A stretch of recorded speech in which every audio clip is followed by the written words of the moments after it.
Coach, how's the week of preparation been just overall? Really good week so far. Coming back off the road and they had a disappointing loss on the road, and I think the guys have responded the right way. I think the guys have bounced back. The energy's been really good throughout the week in practice. Obviously getting some guys healthy, getting physically, mentally healthy, and then preparing for a really, really good Auburn team coming into town. You mentioned Cam Coleman and Keandre, two guys. Cam's come on of late. Keandre's been good. What do you see from them? You see two athletic receivers on the outside that can make plays. They do a really good job of trying to isolate them at times and give them an opportunity to make plays with the ball in the air. Obviously, you see some of the wild type plays. I mean, you see the A&M game, they really came alive, being able to push the ball down the field and took care of the ball a lot better than probably they had earlier in the season. So you got to think that they probably feel good about what they were able to do. Last 2 weeks, put up their most explosive plays, most amount of points. So we know we got our job cut out for us with a really good team coming into town that's probably confident and playing really good football coming into the stadium. What makes a Hugh Freeze offense so tough to defend? I think experience. I think you see players. One starts with their quarterback. I think their quarterback is doing a really good job in the last couple of weeks of just taking care of the ball, operating within himself and operating within the offense, putting the ball on time and on target to people. He's taking the access throws when they're available.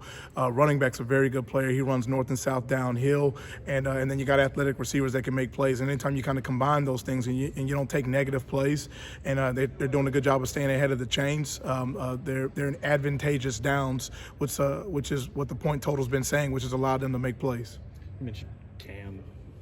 I mean, obviously he's made some big plays as a true freshman. Just specifically with him, kind of what stands out on film that you have to defend against to make sure he doesn't hurt you guys? Yeah, I think he's one of the more exciting players. You look at young players that are making good plays and bringing good juice and energy. You're seeing that from him on tape.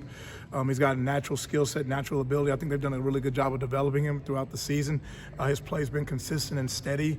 I think he's a confident young player that believes in his ability, that believes in himself, and I think they have a lot of trust in him and what they're asking him to do because they're giving him a lot of opportunities to make plays. And so he's been a really good complementary piece for them, and he's been a good playmaker for them, and we know we got to do a great job against him. What have you heard about the Iron Bowl, and how have you used what you've heard to communicate to your position group? Absolutely. I think growing up in Texas and just in this part of the country in the South, you always hear about just storied rivalry games. You got the Texas-Oklahoma, and then you got Alabama, Tennessee, Alabama, LSU, and then this one's always been different. I think the day I arrived and I moved into my neighborhood in Tuscaloosa, my neighbor dropped off a bun cake and said beat Auburn. So I know how important it is. I know how critical it is, and I think as a staff, you try to remove yourself, remove the coaches. The game's going to be won by the 11 players on the offense and the 11 players on defense, the 11 players on special teams. Talking's not going to win the game. It's going to be the most disciplined team, the most physical team, a team that got the right mindset, the team that executes and can maintain intensity for 60 minutes. So we want to put our players in a position where they can be successful and give them the tools necessary to succeed and play with anticipation, call the game with anticipation for things that may occur, things that have already occurred, make sure we put certain things to bed, and then see if we can go put together a great, full, complete game to win a really great rivalry game here at home. Do you think emotion in a game like this can be an asset or a detriment? I think emotion's always good. You just can't play emotional. You can't coach emotional. You can't make emotional decisions. But you want to really be in the sweet spot of your emotions. You want to make sure that there is a sweet spot that you can be in where intensity, urgency, the urgency to get things done at a high level, you want to be in the good space with that, but you don't ever want to bleed it to where it goes over the line to where you do anything that ever decreases your chances of winning the game. So we know emotions are going to be involved in the game, but the most emotional team's not going to win. It's the team that actually does their job.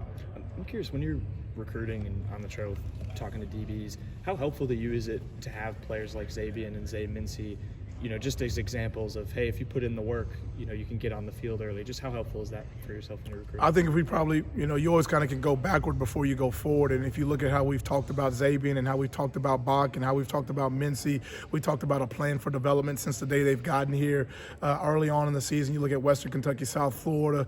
What I'm most proud of those guys is that you've seen their game improve throughout the season. You see Zabian Brown be very steady as a true freshman to go out there in the SEC. He's holding his own. He's doing a really good job for us. And all you can do as a coach is try to give them the information and the tools that they need to go out there and be successful. But the players got to do it. The players got to want it. He's got to go out there and put in the work. And I think they're great guys that can be examples, that they can be worthy of emulation. Hey, look at these three guys. Look at what they came in here and did. And now when you look at the new recruits that are going to be coming in here pretty soon, we have a proven example that we have a blueprint in place that if you follow this plan and you put in the work, great things are going to happen.